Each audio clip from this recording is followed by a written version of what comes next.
Okay, so this is showcase number two. This is showing I'm gonna explain how a supply level can turn into support and resistance and when to remove it and when not to remove it. In this example, we're gonna be in a 2 hour. So this is a level right here from these two candles that I marked back in April 9. And I only trade New York session, so I only trade New York session. So if my levels touch in New York session, I will use them. But if not, then I won't trade it. Okay. So here you can see the level. I pre-marked it already. And I'm just gonna run through how this turns into support and resistance, what I do, what I look for, and yeah. So we're gonna go to the 5 minute and I'm gonna just go to the start of the level, which is here, as we can see. Okay. And we see here that at 3 p.m. on Sunday, price opens pretty aggressive and we get huge rejection. I wouldn't trade that because again, I only trade during session where we get real or bigger price moves. Okay.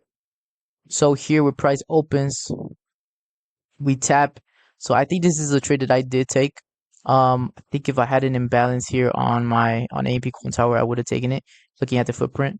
If not, then I wouldn't really take it. So my rules is for a supply or demand level, I look for an imbalance in the footprint on the 5 minute. So I only trade the 5 minute. I have another rule where I trade on the 2 minute, but that's separate. But yeah, this is a trade that could have been taken depending on what um, the footprint was telling me. We continue, we continue. We see that price is just pushing further and further, so it's pushing away from it, right? Well, that's fine, right? We as we go through, we make more levels, and we're able to take more trades. For example, we could go on the 30 minute, which is the lowest time frame that I personally go for to look for levels. It's what I find most consistent. But yeah, so we're just gonna continue until we see that price comes back into this level because this level I already checked it and it did work. So now we see that it has internal work. It's just what I call it when price is inside of it, and we could break and retest from the start or from the end of it, either or. Since this is still New York session, I would have gone to the 2 minute. I would have gone to the 2 minute, marked the significant candle. I'm just doing it on the 5 minute though. I'm taking the trade once the candle and the wick are both above the line, and in this case, I would have longed and I would have gone for a 1-to-1 according to ATR. You see the numbers that's down here on the ATR. This is what I would use to calculate my risk and my TP. So stop loss and take profit. Continuing, we see price breaks above it, but I only care if price breaks above it in New York session. Like I said, if price breaks above it in London session and Asian session, I don't care. I don't pay attention to it.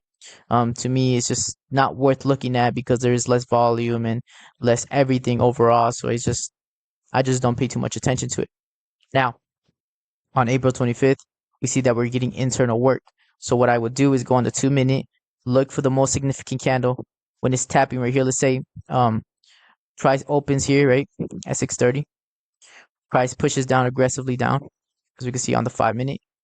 And let's say the most significant candle on the 2 minute would be here, right?